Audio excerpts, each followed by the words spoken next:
Hello everyone. Today is the 10th of January 2019. Welcome back to Just My Stupid Opinion. And I got a couple stories that I want to discuss here today. It seems to me that there's been a law change here in Canada that is really concerned me.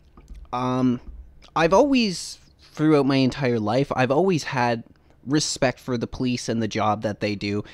At one point in my life, I even wanted to be a cop. That was my dream job when I was a kid.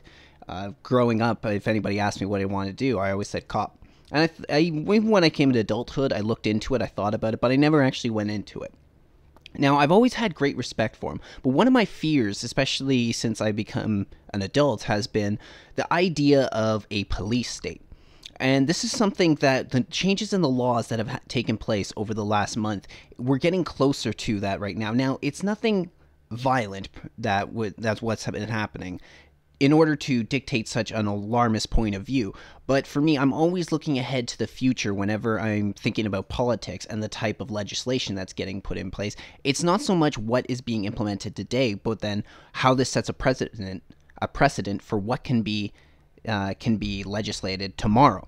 That's sort of my point of view. So what I'm talking about is there's been a recent law change that has allowed much more power to the police service when it comes to utilizing breathalyzers on drunk drivers. Not just drunk drivers, but everybody. It seems that now that being breathalyzed is going to become a much more commonplace in Canadian society these days.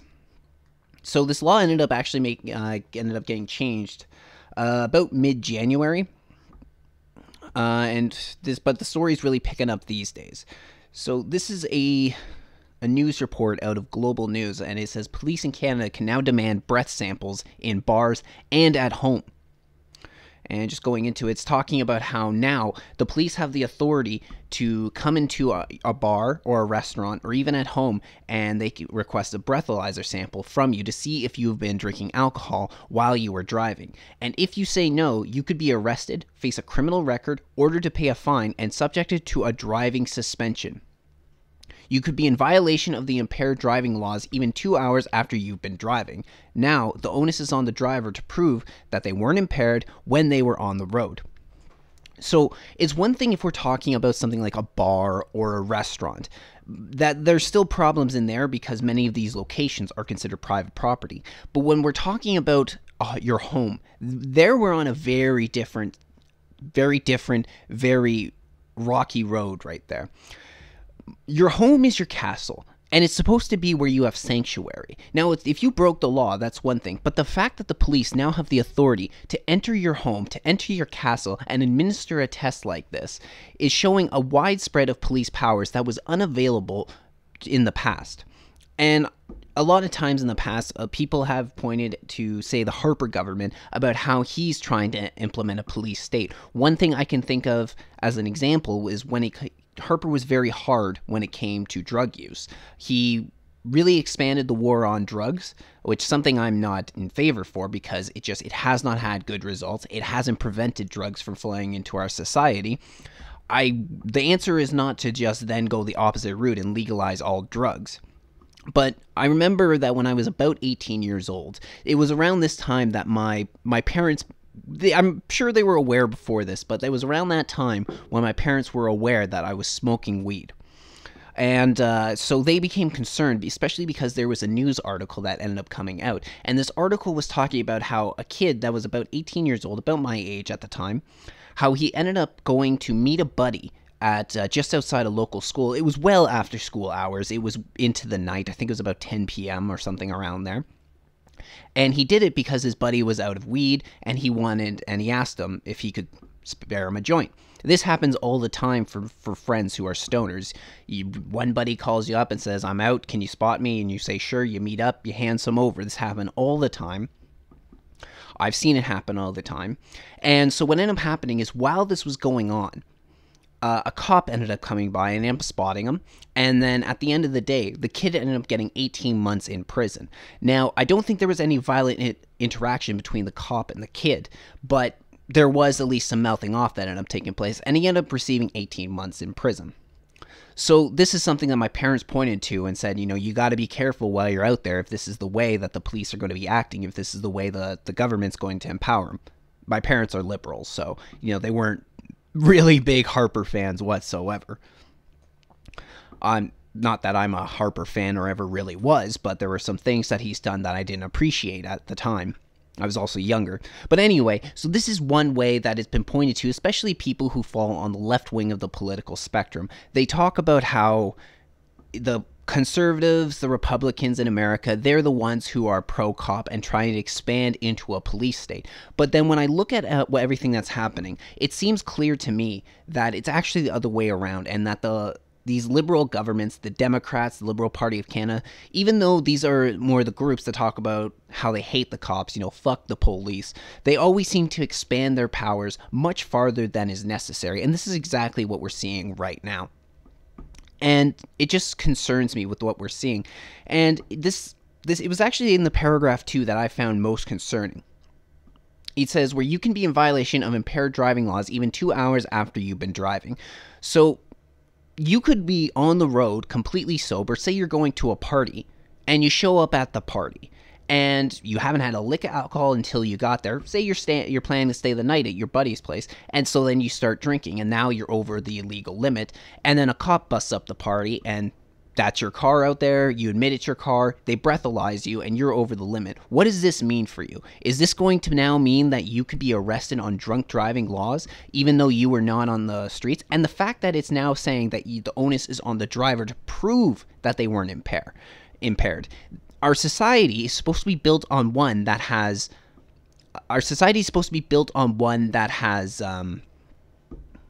innocence until proven guilty. And this is something that I've been seeing slowly disappearing more and more every day. In fact, I want to point you towards a video that I made last year. It was after the allegations against Patrick Brown ended up coming out. I ended up putting out this video, and I said something in there. I was, at the time, more explicitly talking about when it came to sexual harassment allegations put against you because of the way that Patrick Brown was treated, about how he almost immediately was kicked out of the caucus, and people were even calling for him to have to resign from government, even though none of these allegations were founded. And so this is what I ended up saying here. So we'll just take a quick listen. Oh, 1 second. There we go. We'll take a quick listen to it. More disturbing, Patrick Brown is the first domino to fall. This is the beginning of the end of due process in our society. Now, many federal politicians are saying that allegations alone should remove a politician from their role, and an article in the Ottawa Citizen was full out saying there is no due process in politics. Ironically, Elizabeth May is still in charge of the federal Green Party, despite allegations of bullying and abuse in the workplace. May has invited in a third party to... So that's what I ended up saying, and I explicitly said this is the end of due process in our country. And this is another way that due process is slowly more and more getting eroded away. Because I've seen it too in workplaces. One way that I've seen it is that people get allegations of harassment against, not necessarily sexual harassment, but one in particular that I saw in one of my workplace was an individual that was working there. They ended up getting upset while they were working, got angry, and was like yelling at a machine. It used to be more of a manufacturing plant. And then there was a female coworker who was standing beside him who saw the whole thing. Next day, he gets dragged into the office and ends up getting told that someone put a harassment complaint against them, that they felt that they weren't safe around this individual, not because they directed anything at him, but because simply they were in the vicinity when they got upset at the machine. Now, because of this, this individual was unable to actually face his accuser, even though they said that they wanted to. They said, I would like to know who made this complaint. I would like to face them directly on. This was not allowed. Simply the allegation was put forward, and it didn't matter anymore what the evidence said and what the reality of the situation was. It just turned out that now, because of it, they were hit with a strike, because you got the sort of 3-strike policies that were there. You got a verbal warning, you got a written warning, then you got dismissed. So this is one way we're seeing it. I guess you can even make the argument that workplace is a little bit different, but this is why this new law is really concerning to me. And I also find that implementing it now doesn't really make much sense, because even the stats are showing that drunk driving has been systematically going down every single year since they started coming out with advertisements against it, since they started strengthening laws. Much less people now, compared to before, the decades past, are drinking and driving. So this is just one chart that I came across. I also have something from StatsCan I'm going to show in a minute. Is that all in all, we've had a downward trend. There's been a little bit of upticks here and there. I mean, this looks to be about somewhere between 2011 and 2012 or so. As we can see that there's a bit of a rise here, but then it's going down. But if we look back at the amount of drinking and driving from the beginning, when stats started to be when they started to keep the data on it, and this is actually, if you see over here on the right, it says it's from StatsCan. And so this may actually even be from the same thing that I'm about to show you. Anyway, so we can see that when it comes to rate per 100,000, in the 1986, it was almost 600 people per 100,000 that would drink and drive. Nowadays, back in 2015, it's about 200. And this seems to be about the same of what we're facing today from what I can find. And the other thing about it is that, so yeah, there's talk about it here, is to say that in 2015, police reported 72,000 impaired driving incidents, representative of a rate of 201 incidents per 100,000 population. This is the lowest rate since the data on impaired driving were first collected in 1986, minus 65%, and 4% lower than in 2014. And down here, it even states that almost half of impaired driving incidents reported by police in 2014 occurred between 11 p.m. and 4 a.m. This is also the time period which has shown the largest decline in recent years. So we see how the stats are going down, so there's no reason to implement this sort of law in place right now. And the thing is if they wanted to implement something like this, why don't they put some restrictions on it? Number one, don't allow the police to come into your home in order to do it. And number two, allow them only to use the breathalyzer test on anybody after a certain period of time, after this 11 p.m. to 4 a.m. time frame that they're talking about. But instead, they're going to implement it here and everywhere. And this is just showing too much authority on the part of the police. And again, if they can do this today, what are they going to implement tomorrow? I also feel that they wouldn't have legalized weed to just make it as loosely regulated as they have now. Because, I mean, one thing that surprised me about the legalization of weed was the fact that they allowed it to be treated more like cigarettes, that you could smoke it anywhere where you can smoke a cigarette. When the legislation was getting pushed through, I was expecting it to be treated like alcohol. It has to be in a registered, regulated environment or on private property. You couldn't just walk in public with it. But this didn't end up happening. And then they've implemented these saliva tests now, which don't work very well. They don't work in cold pretty much at all, which is kind of bullshit for a country like Canada that is cold 7 months out of the year or more. So it seems to me like it's just a way for them to expand police authority with no real reason in order to do it. The other thing I wanted to quickly do is we have a quick video from Global News that came out on December 18th, just sort of explaining what's going on with this. Everybody that is pulled into that check stop is going to be asked to blow into the instrument. If you have no alcohol in your system, about 30 seconds maximum for this instrument to tell us that you're at zero, and then you're going to be sent on your way. So the average driver who hasn't been consuming alcohol can expect moment, maybe two, of extra inconvenience. Is that not worth it to save lives on our roads? Well, it's certainly not a new device, but it's a tool that will get more drunk drivers off our roads. Police now have the power to use this a lot more often. It's going to make people more conscious of how much they've consumed. My hope is that we're going to see fewer people dead on our roads or seriously injured on our roads. Before the law changed, police had to have reasonable suspicion to test for impairment. Now they don't. Generally speaking, we're only going to catch 25 or 30%. This is going to significantly increase that number because everybody coming through is going to be tested. So whether I can smell it or not, from your breath or you make any sort of admission. By testing everybody, this is going to significantly increase the number of people that we take off the road who are going to be a danger to both you and me on those roadways. And those who refuse to provide a breath sample could face criminal charges. Jill.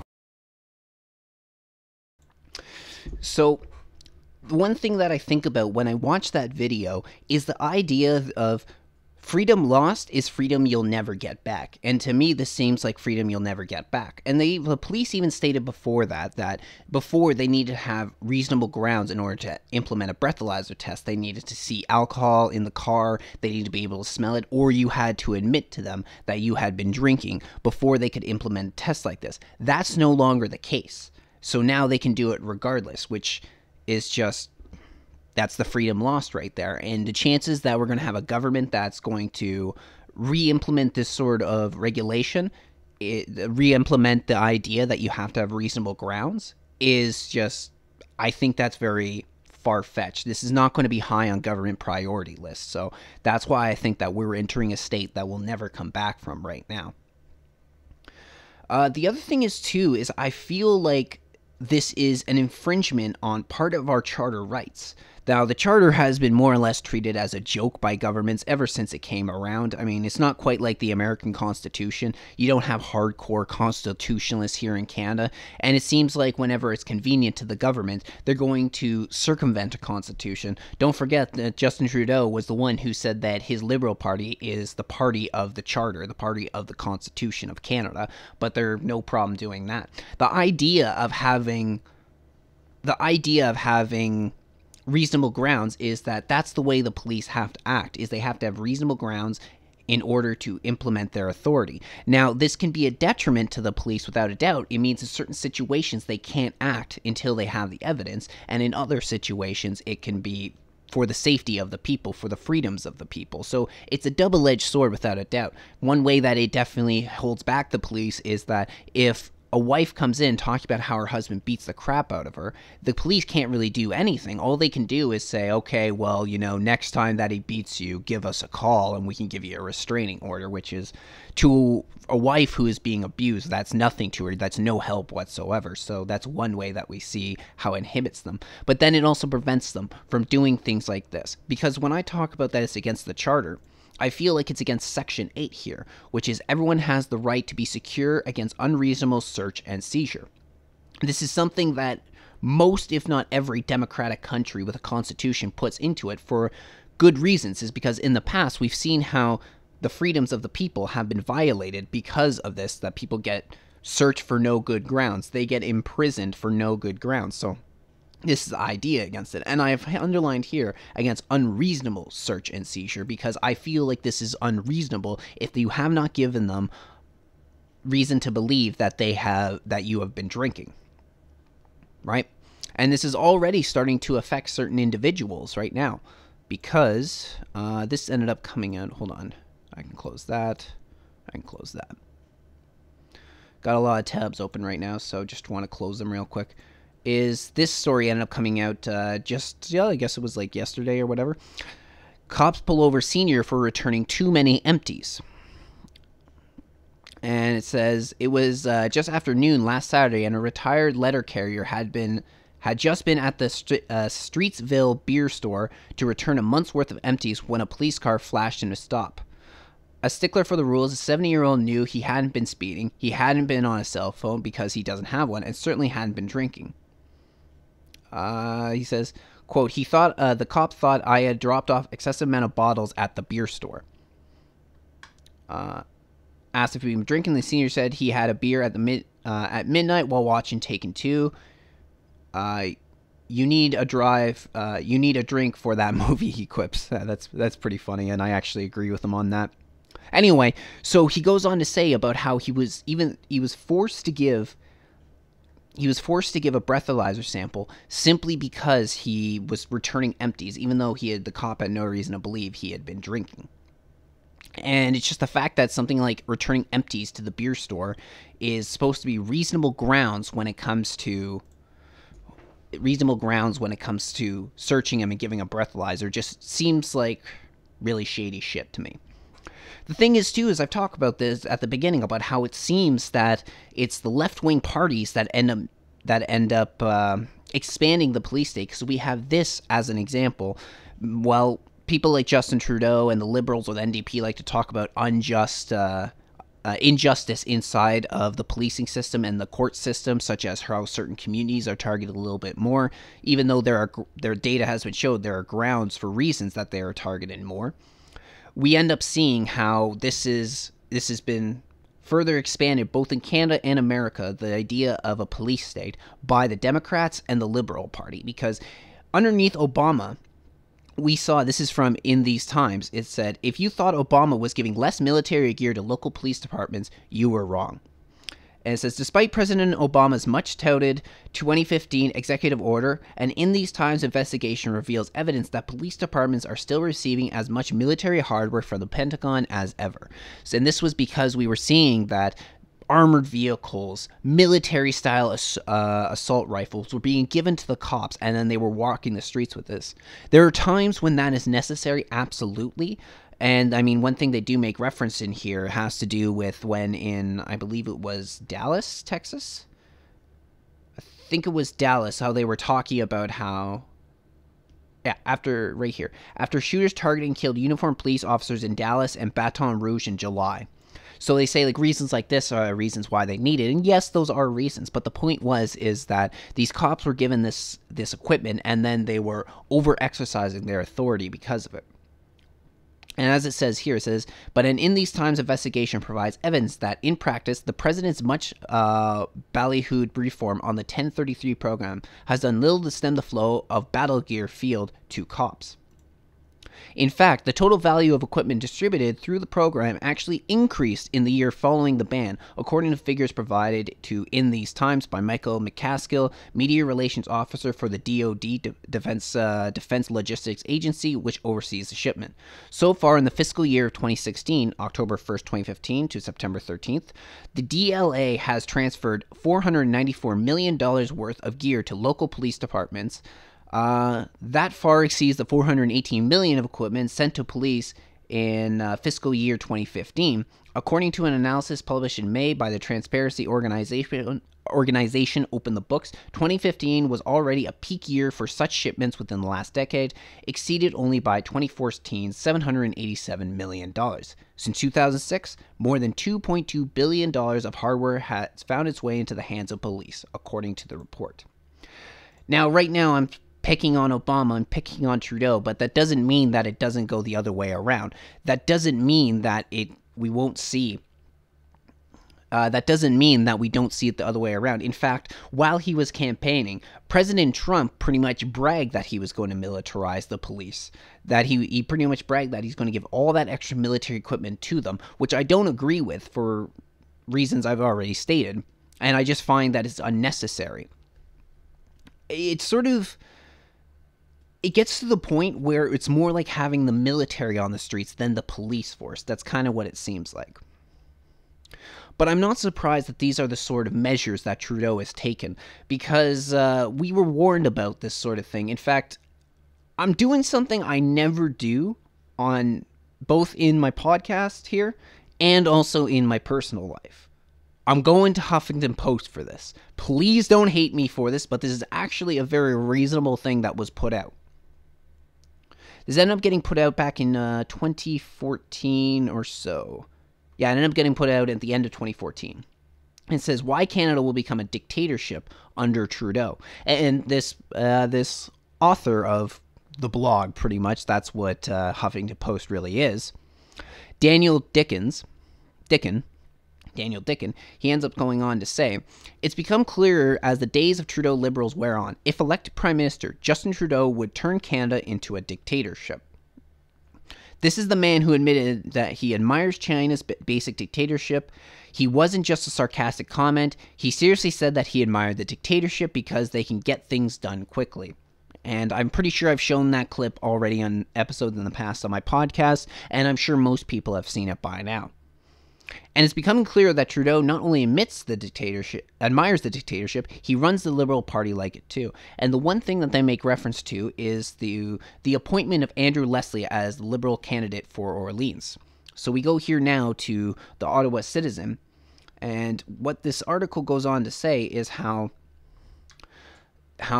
Andrew Leslie, who is the one who ended up getting picked, even though he wasn't the favorite among Liberal supporters. Even though Justin Trudeau knew this, he put Andrew Leslie up for nomination in this district, in the Orleans district. Former Canadian Forces General Andrew Leslie, after a chaotic nomination meeting that named him Liberal candidate in Orleans, is predicting next year's federal election will revolve around Canada's fatigue of Conservative government secrecy and vindictiveness. Let me see. Leslie, an advisor to the Liberal leader Justin Trudeau, was acclaimed Saturday by Liberals in Ottawa, Orleans, as their candidate for the 2015 election, when the riding will be known simply as Orleans. But the event dissolved into a divisive shouting match as Ottawa police needed to break up scuffle in the hall. Leslie's only rival, Ottawa lawyer David Birchie, showed up with some angry supporters who complained that the party had acted undemocratically last month in disqualifying him from seeking nomination. So this is another way that we see that Justin Trudeau has actually enacted his own personal agenda, and how he has also appointed a friend of his to take over as a member of government. We've seen this so much. We've seen it with Gerald Butts as an example, which is something we're going to get into in just a little bit. And we're going into examples of how Trudeau is acting like a dictator, because I'm sure most people can already see how he acts this way, but we're going to go into a few specific examples. Wow. Coffee fail. The nomination in Orleans is only the latest rigged open nomination. Despite Trudeau's promises to actually, practice democracy, at least a half dozen Liberal nominations have been rigged or tampered with through the direct intervention of Trudeau's office, mysteriously disqualifying candidates, changing nomination dates, paperwork going missing, and using dirty backroom politics to ensure that leader candidates is chosen at any cost. And I think one of the reasons for this is because we see how Trudeau likes to run his party with an iron fist. That he wants them all to side with him regardless of what their personal beliefs are. Even though he's said before in the past that he's going to give his MPs the freedom to vote their conscience. This is not really the case. He said he only gives specific times, specific votes when he won't allow them to vote their conscience, and he's going to whip the vote. But more often than not, he whips the vote. And we've seen this time and time again about how we'll have Liberals voting in tandem with Justin Trudeau, regardless of what their beliefs are. And it's just regardless of whether it's time for one of those whip votes or not, they can vote their freedom of conscience. And anyone that has gone against Trudeau tend to get in trouble, pretty big trouble with him. And this is why I believe that he's putting his friends in these positions, is because they're more likely to vote with them when he wants them to, even if it's against their conscience. We go on to say, the result is the Liberal MPs who dare question the dictate of Trudeau are being punished. Those who dare disagree have already been punished, resigned, or indicated that they won't seek another term in office, at least not under the iron fist of Trudeau. It's not the first time that I've compared Justin Trudeau to having an iron fist the way he runs his party. Now, there's a few ways that we see Trudeau act as a dictator. And if this will load for me, we're going to take a look. Yeah, so here we go. So this story really started to make the rounds on social media when it came out, which was, I guess, back in about March. Upcoming gun bill scaring the hell out of Liberal caucus, and Trudeau's response to Harvey's concerns put a chill on backbenchers, says Liberals. So what this was is a young, I believe, rookie MP from rural, I think it was Ontario. I think it was rural Ontario. Ended up speaking up against Trudeau when he was trying to implement his Bill C-71, which was the bill that was about reforming firearm legislation. And because he's representing the rural areas, places where they have a bunch of guns, need guns for whether that's hunting, whether that's defending their areas from wolves or coyotes or other predators, bears maybe. They have reasons to.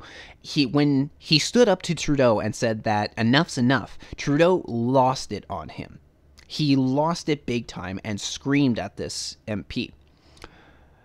Prime Minister Justin Trudeau's angry response to a rural MP's concern raised at recent National Caucus meeting, The Hill, over the government's upcoming gun legislation did not go over well with some Liberal MPs who say it will be a chilling effect on their ability to speak candidly on closed-door meetings. According to Liberal MPs and insiders, Justin Trudeau verbally attacked rookie MP TJ Harvey. Okay, so it was New Brunswick then, not Ontario. Chair of the Liberal Rural Caucus during a February 28th National Caucus meeting on Parliament Hill. Mr. Harvey stood up to say that there was a lack of meaningful consultation with the caucus over the government's upcoming gun control legislation. Justin was much too vitriolic and attacked him, one Liberal MP, referring to Mr. Harvey, told the Hill Times, who spoke on condition of anonymity since the closed-door caucus meetings are confidential. We're also supposed to have the right to voice our opinions. This MP said that said the soon-to-be-tabled gun legislation is scaring the hell of the Liberal caucus, especially the ones representing rural ridings. And the thing is it's clear that Trudeau is going to go farther than this, because he's now trying to implement a handgun ban. Every single time something goes down, they end up thinking that more restrictions are going to solve the problem. We started to see this after the Fredericton shooting. When the Fredericton shooting happened, the bodies weren't even cold when we had our Minister of Public Safety, Ralph Goodale, come out and say, like, oh, you know, we're looking at more restrictions. We're thinking about... well, actually, I believe that's when he brought up handguns and said we're looking to put a ban on handguns, even though a handgun wasn't involved in that situation. In fact, it was actually a legal firearm. Most of the times they're illegal firearms. But we see how that's the case. Now they're trying to go through with a handgun ban, and they think this is going to solve the violence that's taking place in Toronto. They're expanding a police state into where it doesn't matter, such as drinking and driving. It does matter in drinking and driving, but they're going way too far on that, and then they hold back onto where it matters. They hold back on things like when there's violent crimes taking place. We had a record number of shootings in Toronto over the last year, and a record number of homicides due to these shootings that took place. And because of it, they've actually held back the police and not letting them do their jobs. So they can't do their jobs to stop the violent crime taking place, but my God, if you even have been drinking 2 hours after you've been driving, they're going to be all over you like white on rice or Oprah Winfrey on a cheesecake. It's ridiculous. And then they're trying to put, for the sake of political correctness, they're trying to take away the cops' abilities to do things such as carding. Carding has been proven to be a very effective method to deter crime. But because now they're saying, well, it tends to affect the black community much more than it affects them disproportionately, much more than other communities, it's racist and we can't do it. How dare you implement this thing?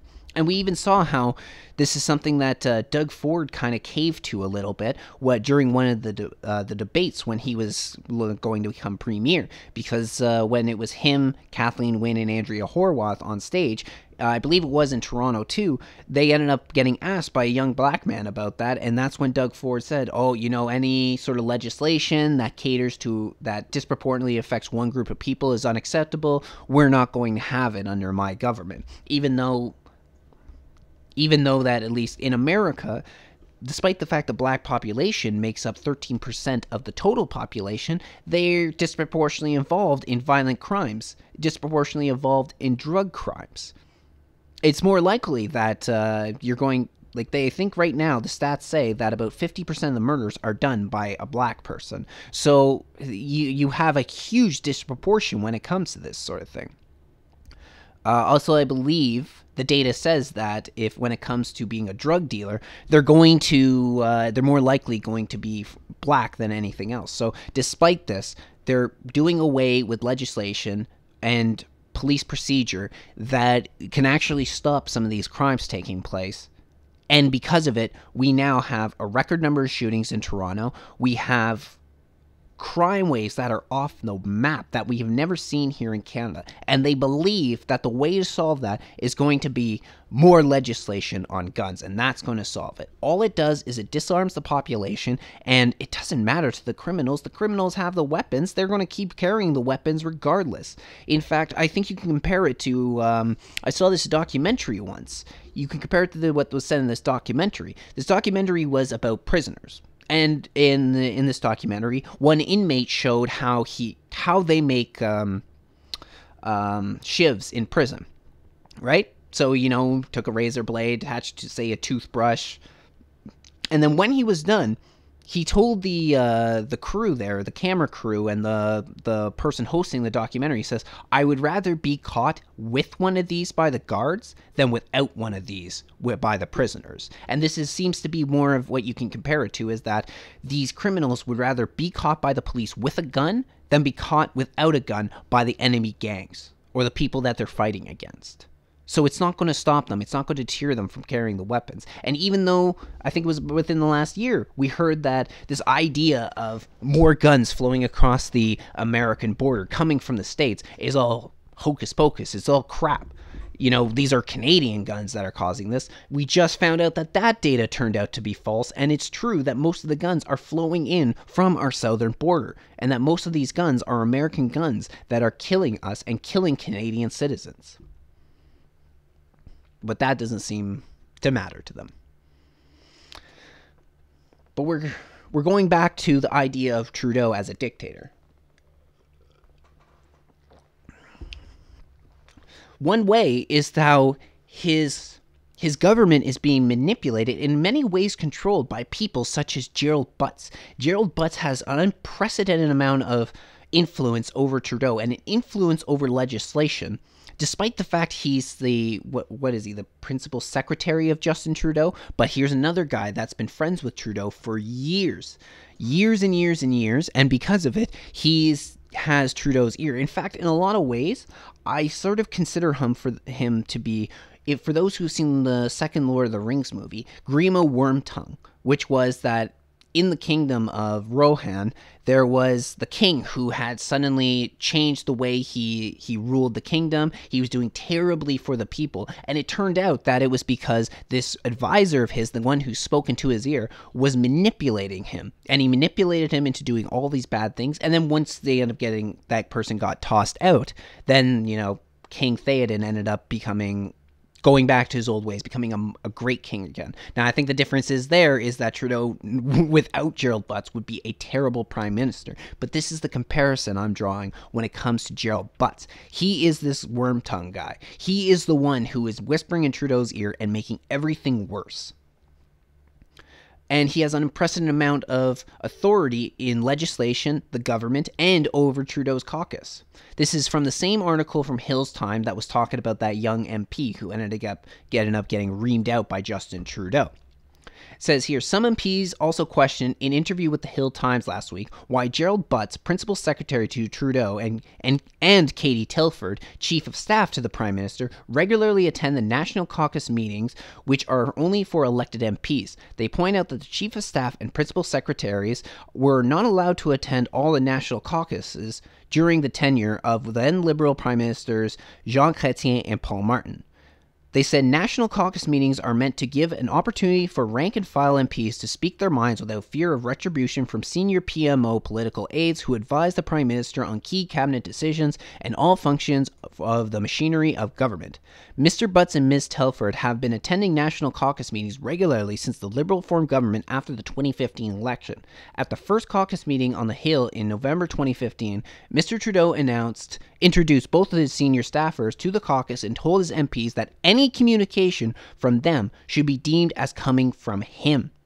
That's pretty telling of how much authority that they have over there, although we really hear more about Gerald Butts than we do about Katie Telford. A personal friend of Mr. Trudeau from his university days, Mr. Butt is known as the most influential staffer in the government, and some mockingly call him PM Butts. One MP said that Mr. Butts and Ms. Telford have the ultimate say in what happens in government. Neither of those two were elected to government, but yet for some reason they're the ones that are holding so much authority over Justin Trudeau and the caucus itself. This is just unnerving. It's just unnerving. We elected our MPs to be the one to represent us, and that's the way it's supposed to go. And then, well, the cabinet is decided by the leader of the party who formed the government, in this case, Justin Trudeau. So you don't have much say over the cabinet, but you do have a say over who represents you in each riding. But now that is being undermined by unelected Liberal staffers. And we have more. We have more, especially when we look at the idea of Justin Trudeau and the Senate. I mean, this is one reason that I actually believe is that Trudeau doesn't want to abolish the Senate. Even this is something that's been called for many times before in the past, that we should abolish the Canadian Senate. And it seemed like at one point in his career, Trudeau was leaning towards that idea, but he's pretty much turned his back on it and he wants to keep the Senate open. But and he's also gone on a binge of appointing independent senators to the upper chambers.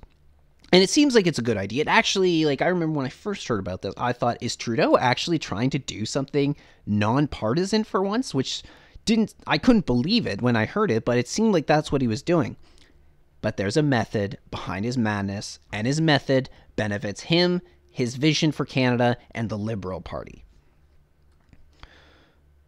So we have here how independent is the Senate under Justin Trudeau's rule? And just a couple things we're touching on here before we move on to the data. Last week, 50 independents and liberals voted to pass the budget bill without amendment, while 33 conservatives rejected it. Back in January 2014, Justin Trudeau surprised both politicians and the public when he kicked out Liberal senators from his caucus. This happened in the wake of the Senate expense scandal involving Mike Duffy, Pamela Wallin, and others. Taskers described the move at the time as momentous, upending the whole political order that has defined this country for nearly 150 years. Not at all. That was not what ended up happening. In fact, it was only a strategy used by Trudeau to appear this way. Because when we look at the data of the independent senators, it turns out that these independent senators vote more in tandem with Trudeau's government than against it. Then, in fact, they vote more on the side of Trudeau's government than his own Liberal senators do. This is data that's been put out by Senator Denise Bader, who is a conservative senator without a doubt. But we can see here the data that she's put out. She says Trudeau appointed independent senators still vote 84% with the Trudeau government. June 2017 CBC study, 95% average. July 2018 Hill Times study, 84% average. That's still a solid A average for Principal Jerry Butts. And this is what was saying is that this article that came out from the Hill Times, it was saying that the independent senators vote in tandem with Trudeau, but a little bit less than before. We're talking 95 to 84. It's not much of a difference. And we can see here that these are votes inside the Senate. Let's enlarge these. So, votes with government. And these are talking about the independent senators right here. So, all of them, actually, I should say. But here we have the Liberals, 78.5% votes with government. Jump 2 down, and you got independents appointed by Trudeau, 94.5%. And even independents appointed by other PMs, 87.7%. And then if we take a look at this other one, group agreement with government, and the ISG is independent senator group. And then we can see how it's the same thing. It's the same thing over and over and over and over again. So he's manipulating the Senate and trying to appear as if he's playing a role of nonpartisan, when in fact he is doing the opposite, and he is hyperpartisan when it comes to the Senate. Not that this should surprise anyone, but when we want to look at the idea of him being a dictator, it's not so much that he's appointing senators that go along with him, but the fact that he speaks one word and his actions say another.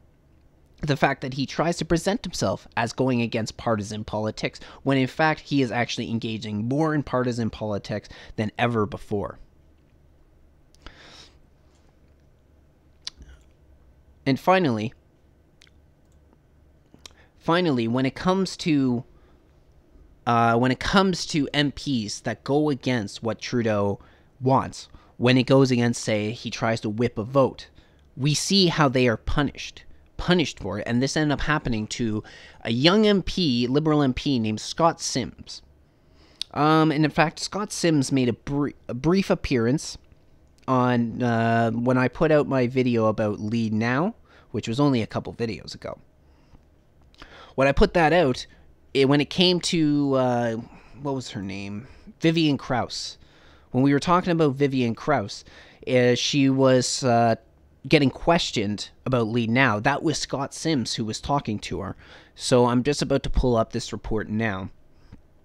I had it open, but it's National Post, and apparently I exceeded my 10 free articles, so now I gotta archive it in order to see it again. It'll just take a minute. But anyway, he ended up getting kicked off a committee because he ended up going against Trudeau when it came to voting. The vote was when it came to the summer jobs program and how he wanted a value test on it, and you had to be pro-abortion, blah, blah, blah, blah, blah. All that bullshit. That was pretty much targeting the pro-lifers. He ended up voting against Justin Trudeau, even though this was something that Justin Trudeau wanted, something that Justin Trudeau told his MPs to vote for, but he didn't end up doing this, and instead, shit, I can't see it. I don't know, the archive didn't save properly. Alright, anyway, I'll just tell you the story. So you end up seeing how Scott Sims ended up getting kicked off a committee, and I can't remember the committee right now without having that open in front of me. He got kicked off of the committee simply because he went against this value test and voting for it. And this also actually ended up happening to David Christopherson, who was for the NDP, who also got punished by Jagmeet Singh for not voting for this value test. Now, the ironic part about it is that there were Islamic groups that ended up getting this funding from the government, despite the fact there is no way they passed a value test. And the perfect way is that the Islam and Muslims do not support abortions. And that was one of the big ones for Justin Trudeau. You had to support abortions. But it didn't seem to matter, so we talk about how Justin Trudeau is a dictator. And, yeah, maybe it's a little over the top. Maybe we can't say he's actually a dictator now, but all the tendencies are there. He has all the tendencies of what a dictator is. He's narcissistic. He is putting unelected officials ahead of government. He is not listening to the people of Canada. In fact, he spits on the people of Canada. And he's passing legislation that benefits him over and over and over again. It benefits him, and that way it makes it much more difficult for any other opposition government to come into power. I mean, this is sort of, again, if you think about what happened with Harper, they ended up accusing Harper of trying to rig elections because he was trying to put more processes in place to secure an election from illegals from voting. And the way he did this is you had to provide IDs when you went to go vote. You had to bring your voter card. You had to have a piece of government issue ID to prove who you were. But then Justin Trudeau said, no, you can't do that. You're trying to make it harder for people to vote. And in fact, you are racist. You're racist because the idea behind it is actually, in my opinion, much more racist. Is the fact that, the minority groups don't have as much access to government services. They don't have as much transportation. It's harder for them to get out there. They don't have the IDs, and this is who you're targeting by adding in these restrictions. So apparently they believe that people from a minority group can't get their ass to a Service Ontario station in order to get themselves a valid ID. That these people are so poor, so downtrodden, they can't even get their licenses, like a valid driver's license, can't go get themselves a passport, can't go get themselves one of those citizen identification cards. There's plenty of IDs out there that you can use, but then this has also been destroyed because this was something that was pushed by the Democrats in America, and then there was a man, I think it was a YouTuber actually, who ended up he spoke on a campus about this, and he present the idea to, white liberal students and talked about how, they don't have IDs and stuff, so they can't be allowed to vote if this puts in place. Then he goes into like Harlem or something, a very black community, and asks them, hey, you have an ID? Every single person said, yeah, of course I do. I mean, you need an ID to drive. You need an ID to get alcohol. You need an ID to get cigarettes. Like, of course these people have IDs. It's fucking ridiculous.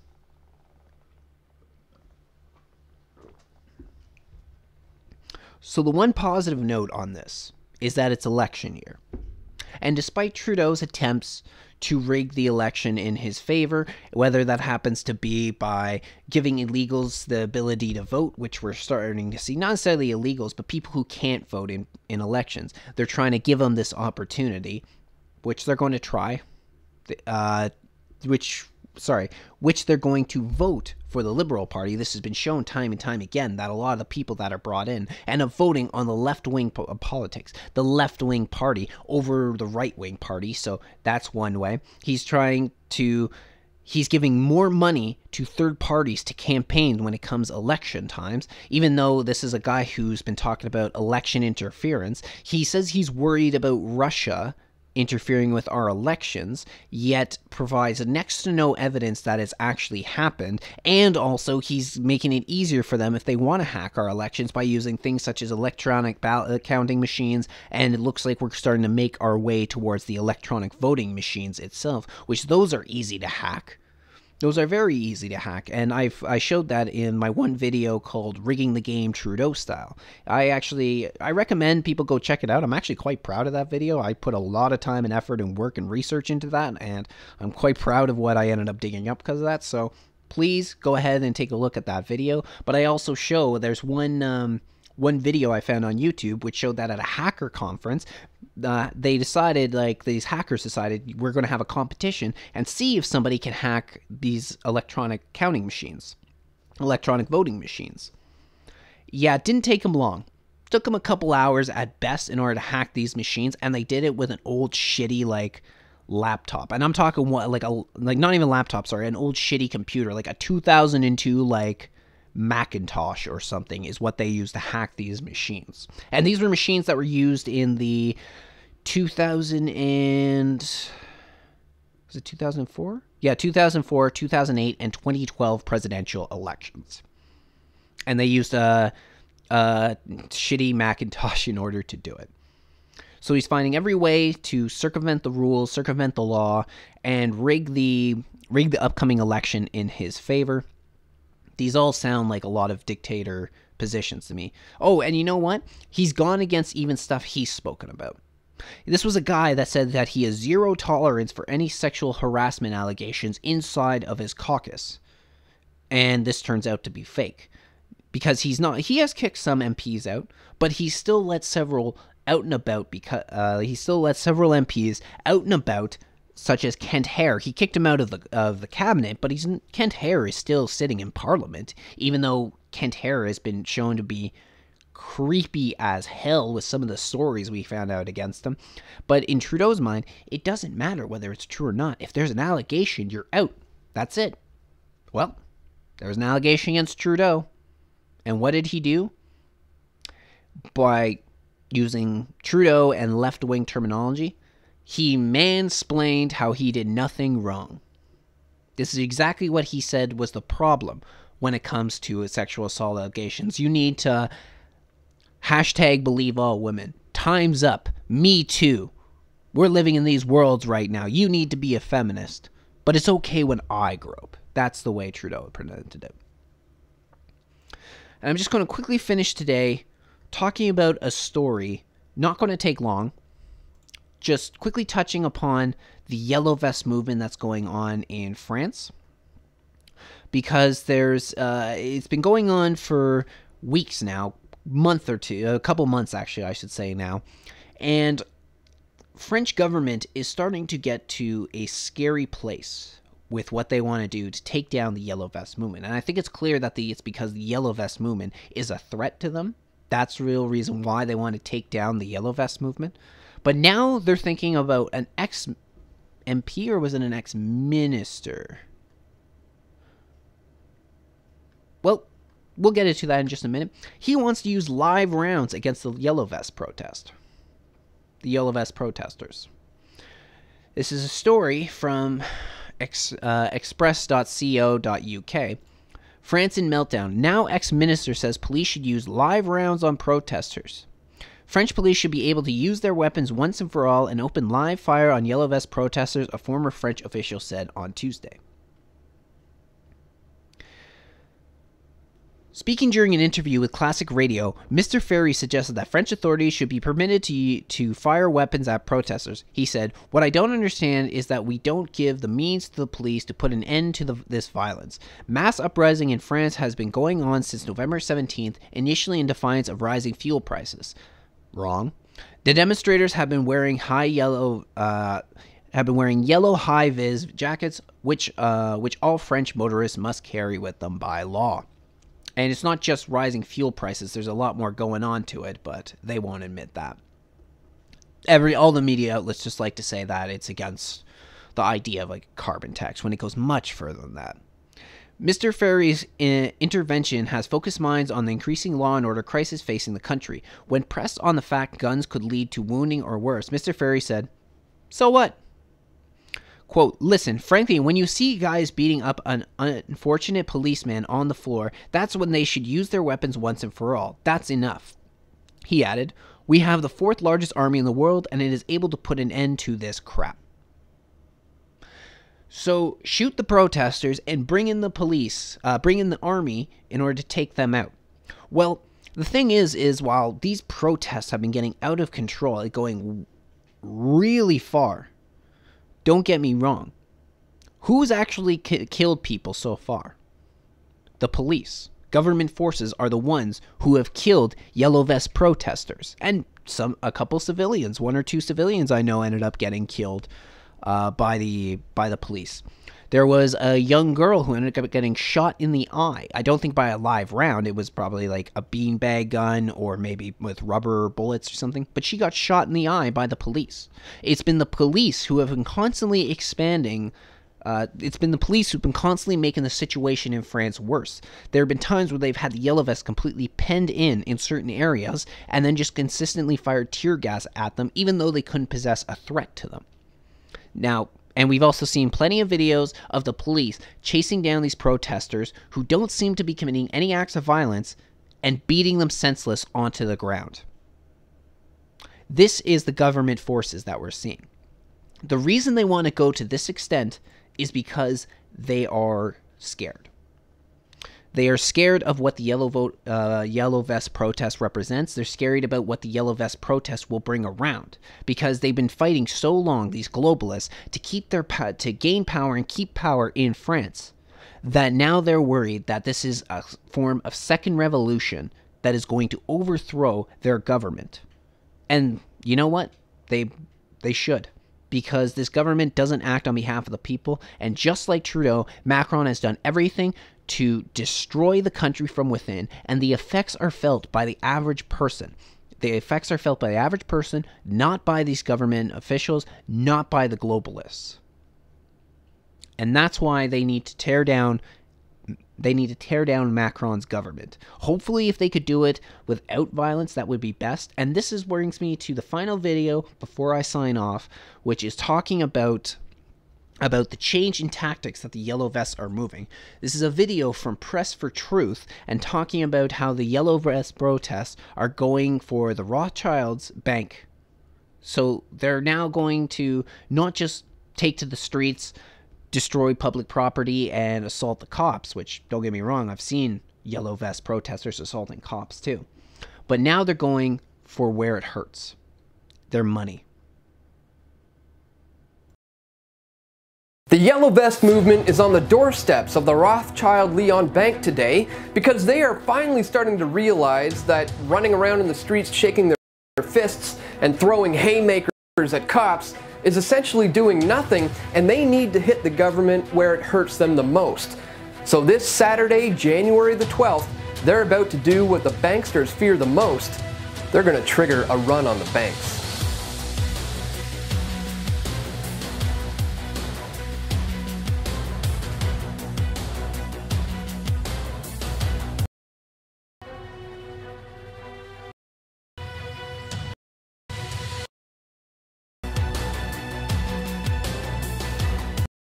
Their focus to why the Yellow Vest movement has shifted their focus to a non-violent direct action against the government and the banks who are in bed with them, and how this new tactic has major potential for starting a ripple effect that could catch on globally. But just before we do, I need to let you know that this channel is under attack right now. I am being severely demonetized by YouTube.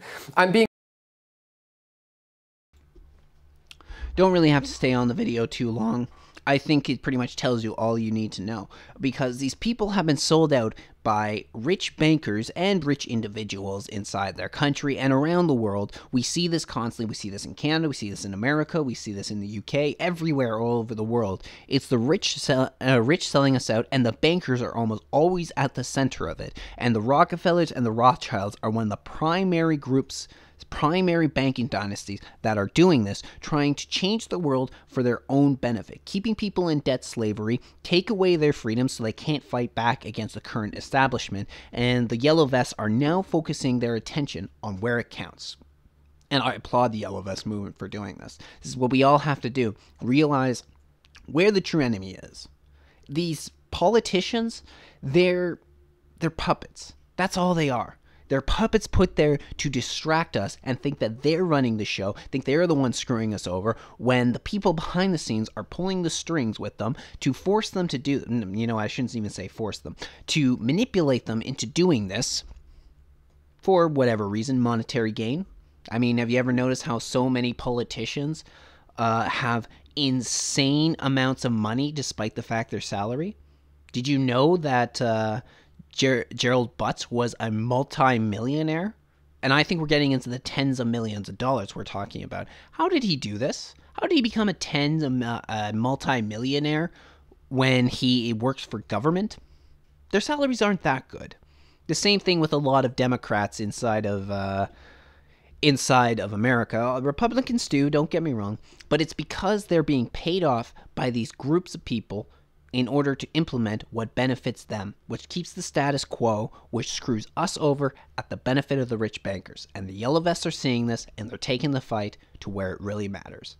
And I applaud them for it, and I hope we see this here in Canada. Going after the bankers, going after the monetary supply is the exact way we can start changing the course that we're set upon. There's more that needs to be done than just going after the money. But we take down the bankers.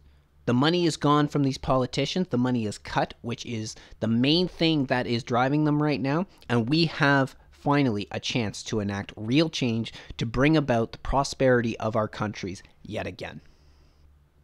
And I want to thank you all for joining me on the channel today. I'm Adrian Lloyd. This is Just My Stupid Opinion, and I'll see you all soon.